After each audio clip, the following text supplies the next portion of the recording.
Hello, welcome to Cup of Java Python, month or week 6. Today we'll be talking about Python collections, and we're specifically focusing on lists with Python. So just as an overview of what Python collections are basically data types that allow you to store multiple values within a single piece of data or like data type. So there are 4 collection data types in Python. We have lists, tuples, sets, and dictionaries, and they each have sort of like distinct properties that differentiate them from one another. And we'll go into that briefly. So just some vocabulary for when we discuss the properties of these different types of data types. So we have ordered, and when we say ordered, we just mean that items in the collection have a defined order. And so this is sort of ties in with index, so that means like a specific value is assigned a specific index based on its position in the collection. Next we have changeable, or here we have unchangeable, but changeable just means you can add, remove, and change items in the collection after initialization. And then finally we have allows for duplicates. So this is, I would say, pretty self-explanatory. That means that multiple items can exist within a collection and have the same value. And then we have some functions that these are actually functions that you can use with like pretty much a lot of data types, but they're pretty useful with collections as well. So first we have len. So similar to with strings, len gives us the length of a collection, so how many items are in your collection. And then type with collection just tells you what type of collection you have. So do you have a list, a tuple, a set, or a dictionary? And it's pretty useful if like you don't really know what kind of like array or like structure you're working with. So before we talk about lists more in depth, we're going to talk very broadly, very briefly about the other 3 collections. So first is tuples, and tuples are collections that are ordered, unchangeable, and allow for duplicates. So they are denoted by the round brackets here. And just to introduce construction of these collections in Python. So with tuple sets and lists, it's very, very similar. So one way you can do it is you can just do like variable name equals and then use the brackets or parentheses they're associated with. So here, tuples are just parentheses, and then you just use commas to separate every single item within your collection. The second way to do it is you can use the keyword. So the keyword for tuple is just tuple. And then you need 2 sets of parentheses, and within your set of parentheses, you again have all your items separated by commas. And here, notice that like we are using just like characters like A, B, C, but your items within your collection can be integers, floats, strings. Doesn't really matter. Well, it does for like what you're programming, but Python won't care. You can pretty much put any data type within it, and you can also like mix and match. So next we have sets. They are pretty similar in construction, as you can see down here, but the biggest difference between sets and tuples is that sets are unordered and do not allow for duplicates. So this sort of makes a set almost more like strict after you've initialized it, or strict with like what you put into it. In the sense that you can't put duplicates and you also can't change it. Um, but items can be added and removed. There's like sort of like almost, there are ways to go around the unchangeable, but like denoted as unchangeable. They're also unordered, so that just means like they're not indexed and they don't have like specific positions assigned to every single item. And they're denoted by curly brackets, so kind of like arrays in Java, but they do not have the same properties as arrays of Java. Think more like sets in Java if you're aware of those. So again, like I said, construction's very similar. You just use the set keyword and curly brackets instead of the parentheses and tuple. Um, and next we have dictionaries. So dictionaries are pretty distinct when it comes to Python collections, because they store data values in key value pairs. So you can almost think of a key value pair as, if you're familiar with classes, um, great. If not, just like don't worry about this. But sort of related to classes, you can almost think of your dictionary as an object, and a key is like a parameter or like your argument, and your value is what you assign to that specific object. If you're not familiar with classes, think of it like tags or like variables within your thing, and they each have values. Um, so dictionaries are ordered. This actually depends on the version. So if you have Python 3.7 or later, or newer version, your dictionaries will be ordered. If you have Python 3.6 or earlier, so like an older version, your dictionaries will be unordered. Dictionaries are also changeable, and they do not allow for duplicates. And they are denoted by curly brackets like sets, but they have key value pairs. So it shouldn't be too hard to tell the difference between a set and a dictionary in Python. And then construction is slightly different. You can construct with just like the curly brackets and then like the stuff inside here. But I'm just showing using a keyword, because if you notice, you only use one set of parentheses, so it's like a little trickier, I guess. It's a little different. And then you use the dict keyword.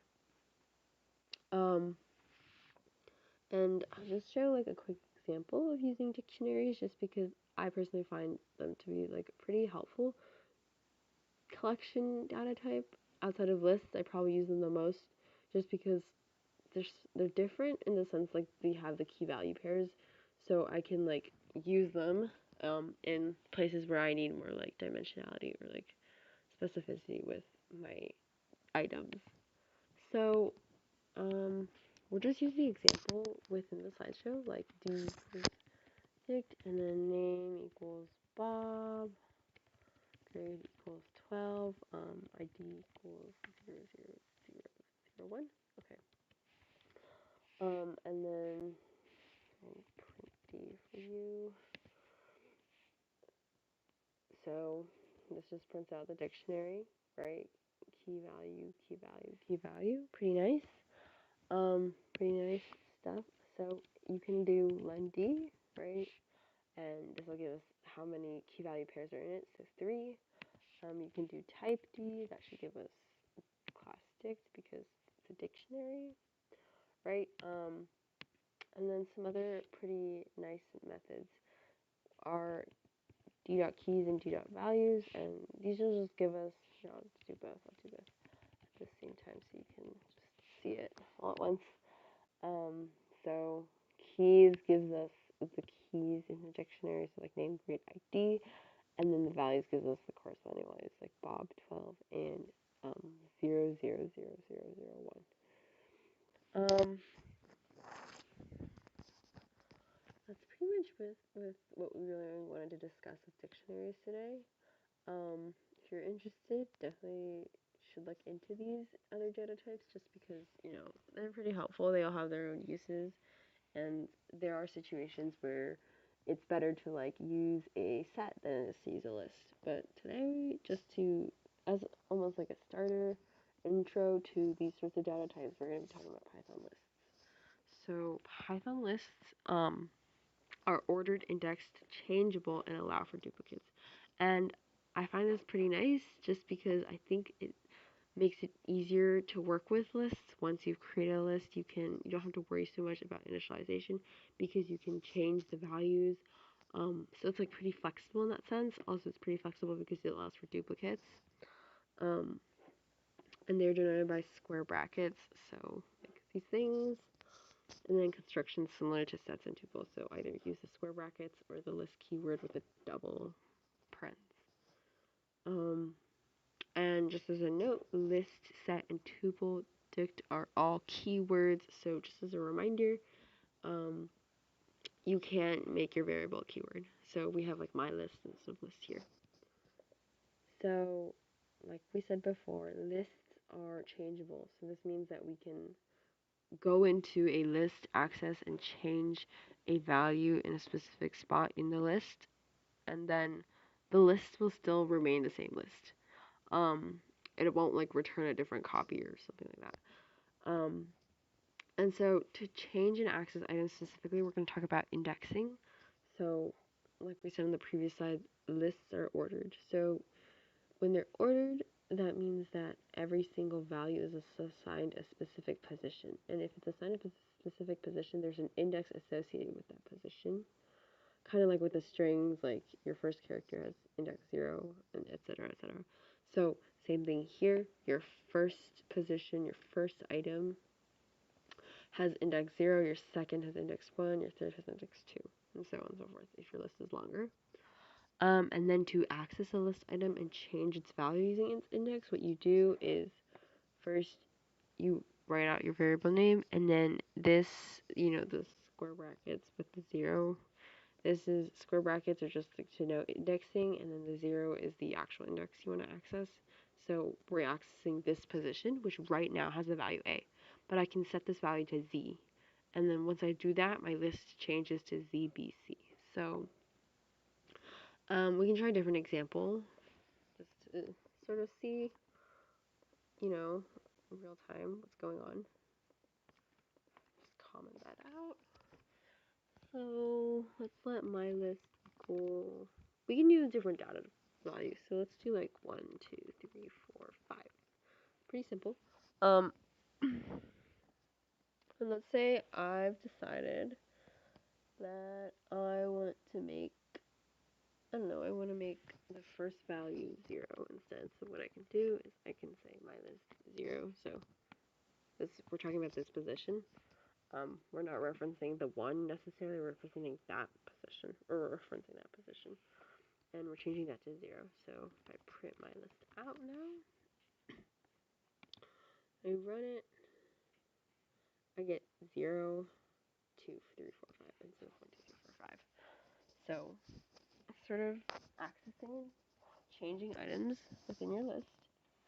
And then notice, of course, it's still my list. It's the same variable, but you've changed it. So that's what we mean by changeable. So this is a table of list methods. So in here we've mainly incorporated these are, I would say, changeable methods. So this is how you change your list order. Specifically, you're manipulating the length of your list here and the items that go within it. And then here we just have some more like miscellaneous, like pretty helpful, actually very helpful methods. So these first three, append, insert, and extend, they basically help you lengthen your list. So one of the nice things about lists in Python, kind of like if you think about array lists in Java, is that they, upon initialization, do not make you specify a length that the list is like a fixed length. So you can always go and change your list and make it like shorter or longer depending on if you're like adding values or like you're removing them, whatever.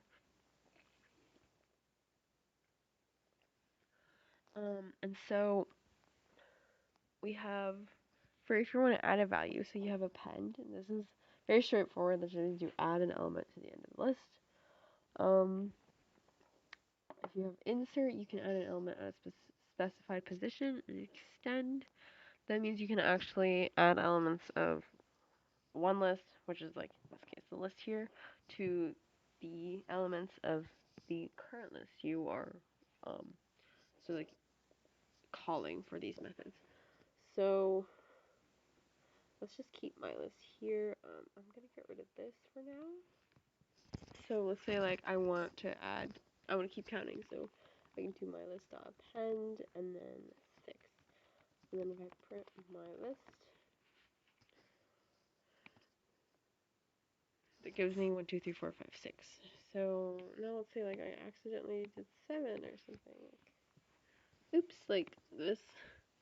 Just so I can demonstrate insert. So my list dot insert. Let's say, oh, I want to insert something right here after this one. So this is index position 4 because I just subtract 1. So the next one is index position 5. That's my index, and then my value would be 6. And then we can print my list. And then you can see we've added the 6. index position 5. So let's just insert and append. So afterwards we have sort of how you can remove items or shorten your list. So clear just gets rid of everything. It's pretty straightforward. You can have pop, so that removes an element and it's based on your specific position. So let's say like I want to get rid of the first item in my list always. So I'm gonna do my list pop 0, so because that's the index associated with position 1. And then if I print my list, we'll notice that it starts at 2 now and got rid of the 1. And then the other method you can use is the remove, and this removes a specified value. So like instead of basing it off position, you can get rid of it something based on like searching for its value.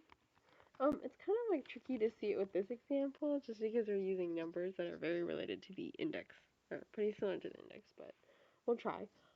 So let's say I want to remove 4, and this is the value 4 within my list, not the value at position 4. That's the distinction. So like that, print my list again, and then 4 is gone from this last line. And notice how we've kept with my list as our variable. So again, lists are changeable, and that's very, very nice. So yeah, those are some nice methods you can use to manipulate and change your list. And then we have index. So this is sort of like your find. So like, let's say I wanted to, well, there is a find function, but we're going to talk about index. So basically this allows you to find the index or position of a specified value. So let's say I want to find where 5 is. So I can do that, and then let's set this equal to, oops, set this equal to like x, because this will return a number for me. So different from the stuff up here, this will return a number, not my actual list. So I need to set a variable to it. And it gives me 2 because now it's in 0, 1, 2, index 2. We have copy, so returns just a copy of the list. We have reverse. This reverses the order of the list, so I can do my list dot reverse, and then print my list. Creating a lot of print statements, but you'll notice it's a reverse. And then we have sort, and that just sorts it. Well, this is already sorted, so it's not very effective to show, but it'll sort it in like order from default is smallest to largest unless you specify you want it reversed. Yeah, so those are some list methods, pretty helpful. Next, we're going to talk about looping through lists. So one of the great things about collections is you can loop through them because, of course, you have like several data values. So naturally, you can like loop through them. And this is especially with lists because they are ordered and indexed. So for loops are pretty helpful here. Um, so we're just going to talk briefly about different ways you can loop through a list. So in my opinion, probably the best way if you want to look through a list and well, there's two different ways. Depends on if you need the index position. And I'll actually introduce a third function that you can use that's not on the slideshow, but this first method, they're both very similar. Basically, the idea is we're just looping through the list and printing out the value at each position. So here we have 4x in my list. So notice how we don't have a range function here. And this is just because range actually returns a list, sort of, that the loop will go through. But this is a list. It's an iterable. So we don't need to make like a new list. And so x will go through, iterate through this. So that means that x will just be assigned to whatever values are in your list. So, right, I can print x directly. So the first time I go through, x is equal to a, so I print out a. X equal to b, print out b. X equal to c, print out c.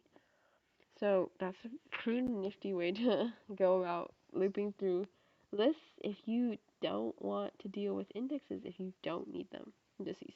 But if you do need them, because sometimes you do, you can have, again, same list, and then you can use this sort of the standard for loop that we have been using for I and range, and then len my list. And then you just index based on, um, so you get the index, and then from the index you get the value associated with the index, and you just print that out, and you get the same output. It's like pretty much the same amount. This is a little more like code, I guess, but it's not that big of a deal. Um, but yeah, that's how you loop through lists. There's also a function in Python that allows you to actually get both.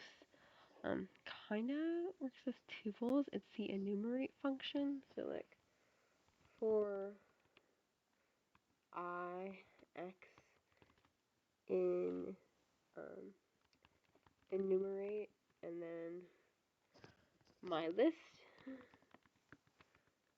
I'll just print I and X for you guys to see. So my list is this. I will. I will get rid of the print statements because there are a lot of them, and I think it gets a little confusing. But yeah, okay. So we have one print statement just to remind us what my list is, and then we have that. So right. So we have I 0, right, and then X is the actual value. 1, 2, 3, 4, and then 6, 5, 3, 2. So it corresponds to that. So that's pretty helpful if you want both. Both the value and the index, and you don't want to like assign the value yourself. And then finally we're gonna talk about list comprehension. So this is in Python, I believe version 3, or like all versions of Python 3 have this.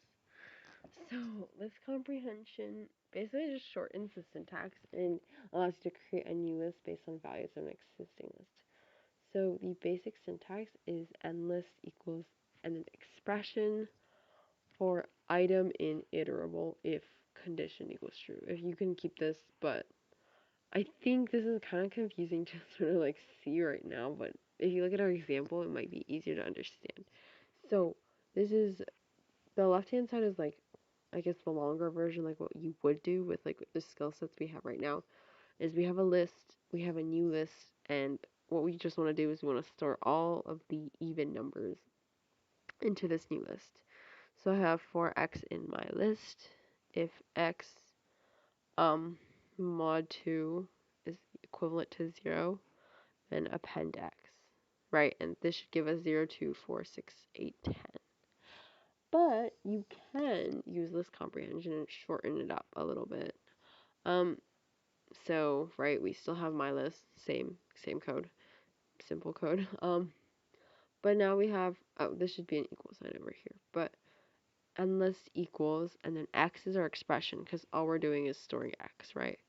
But like, let's say I wanted to make this like, I don't know, like, I wanted to store all the evens divided by 2, then I could do like x divided by 2, so this would be x divided by 2, that sort of thing. And then our for loop statement, so for x is my item in iterable, so that's referring to my list in this case, my list. And then the condition is here if x mod 2 is equivalent to 0. You don't need like an if statement, so we just have a parentheses, meaning it's like optional. But a lot of times there are if statements in your loops, so yeah, they're included. So now we're gonna have a project for you to work on. So make a to-do list or a grocery list or bucket list or a reading list or really any kind of list, with Python though. And so you're gonna kind of make this just like a simple functioning list that a user can update, change, remove stuff from, make modifications, that sort of stuff. So like it says here, you have to design like a user's, oh, thank you, go back. So you're supposed to design like a user interface that allows you to add items to the list, remove items from the list, change and edit items in the list, and then display the entire list. And then with each update, you should display a summary of what you did. So like, I don't know, like added, and then like, I don't know, let's say if you're doing grocery store, like grocery list, you could do like added eggs or something like that. And the number of items in the list, just so you can keep track of how many things are stored within your list. Um, yeah, that's the project. Just go forth, have fun with it, explore all the things of the list.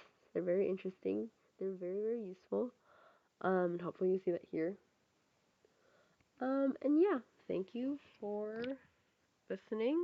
And hope this was helpful. Um, see you next month.